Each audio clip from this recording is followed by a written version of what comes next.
All right, welcome to another edition of Carnivore Bites. I'm your host, Jeff Sherman, along with Dr. Eric Lopkin. And Dr. Lopkin, it seems like the Trump derangement syndrome continues, doesn't it?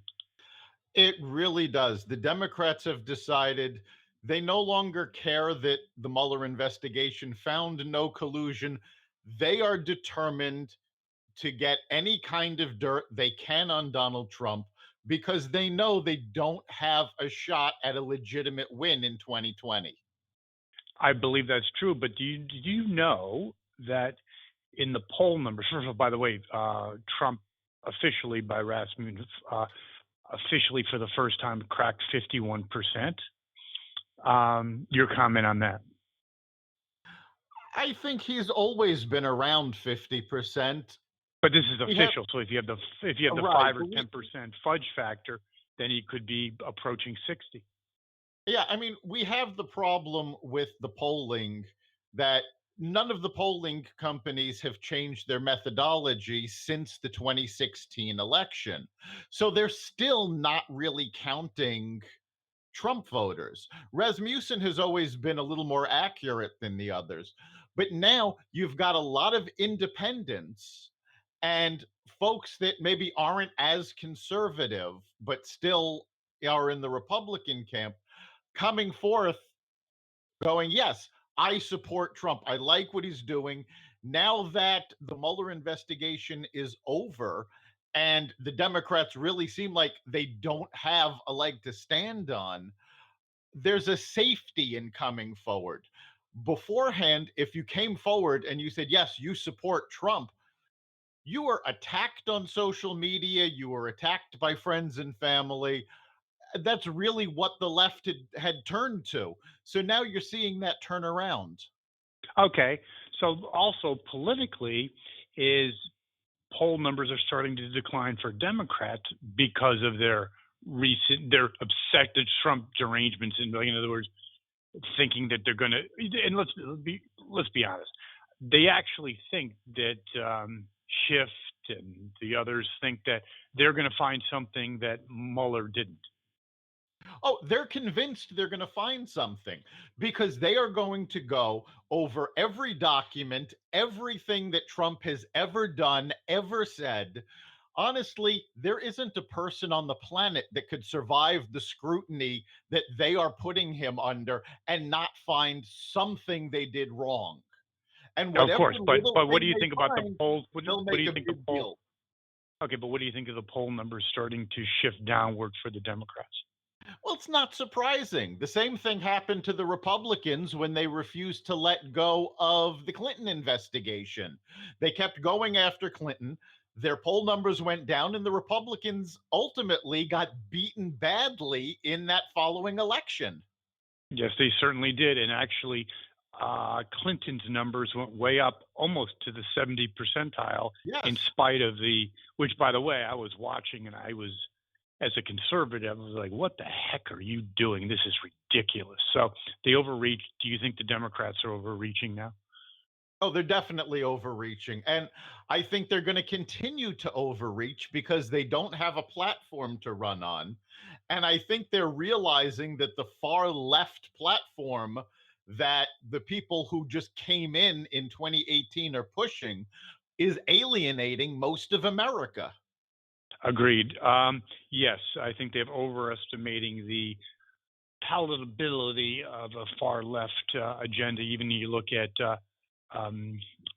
McGovern and then Mondale, hardly could compare to this form of. No. I got that, but still, the general American public are not big on super left policies. No, they're not. And I actually, the Democratic Party is not a big fan of them. That's why I'm not so sure about that. No, that's why the party put the super delegates in, so that they could stop the American public from voting for one of these far left wackos. Okay, speaking of far left, what do you think of Biden's Inexplicable. Forget about the sniffing. Well, real quick, I don't want to spend too much time on the sniffing. What do you think it's done? I know it's done political damage. Do you think he's out? I don't think he's out, but it's done a lot of political damage. It's I think he's also finished. shown it's also shown the colors of the Democrats, because under the same situation, they would be pushing Trump to resign, and Biden they're making excuses for. No question about it. I think also one of the things Biden was really has a problem with, I think, because he's not the brightest person, was that stupid monologue about white privilege and ending white I mean, what are you thinking about, dude? Like that's going to play in that's going to play in Indiana. Yes. To the left that has taken over the party. But it's actually going to backfire on him. If he really wants a chance at winning, he should set his sights on the center of the party. But he's too stupid. That was a really ill-advised move. No matter what you think of, yes or no, whatever. But very dumb, very stupid. He's not the brightest. Believe me, I've known him for God 35 years. He's done. I don't know how he went to law school, but he's not the brightest bulb in the Christmas tree. And remember, he's run for president before and had to pull out when his plagiarism came forward. Yeah, so exactly, yes, but other things as well. So let's switch to the job numbers. Let me just give you my little 2 cents. I believe the talk of a recession was greatly overrated. I think the job numbers are still excellent, and actually they were revised upward from the previous month. They weren't great previous month, but they were revised upwards. If the economy's strong, let's ask one question at a time. Do you believe the economy will be strong or at least a non-factor in 2020? Well, the economy will be a factor, but I think it'll be a factor in Trump's favor. I meant the negative factor. Yeah, we have a strong economy. And again, while a recession will hit eventually, right now, we're all going to die eventually. Right now, there's no indication it's going to hit before the election. If it doesn't hit before the election, I see very, very, very little chance. Look at the field the Democrats have. Do you see any viable candidate? The only guy is the one who just announced from Ohio, but he's got no chance. Cory Booker, Pocahontas hasn't caught on. It's a disaster. I haven't seen any real competition for Trump in the Democratic field. And the Democrats don't see any competition for him. There is a great commercial running now for Samantha Bee's show on TBS. And she is a huge left-leaning wacko liberal. And she says there's 16 Democrats running for office, and 15 of them are going to lose. And then she goes, and let's be honest, the 16th is going to lose too, and we're going to be stuck with 4 more years of Trump. What is the left so scared about in terms of Trump? What is it that scares them? I think what it is that is it proving them wrong? Is it proving them wrong? Aside from the fact that what he's doing is working, he's showing the entrenched state that what you are doing is a failure. You have been talking about this for years and years, especially on the left, where they've got these theories of how things should work. And he's actually proving that they don't work. I agree with that. I think they're scared to death because also if more African Americans become, let's just say, gainfully employed, okay, the whole shtick is gone. Okay, so they're losing Jews, the Democrats. They're losing, not in huge numbers, they're losing African. But if the economy continues to do well, Dr. Lopkin, once someone has a job, their whole life changes. They're not looking for handouts. And I think the Democrats are scared to death. The left has always been about the handout. It's government will take care of you.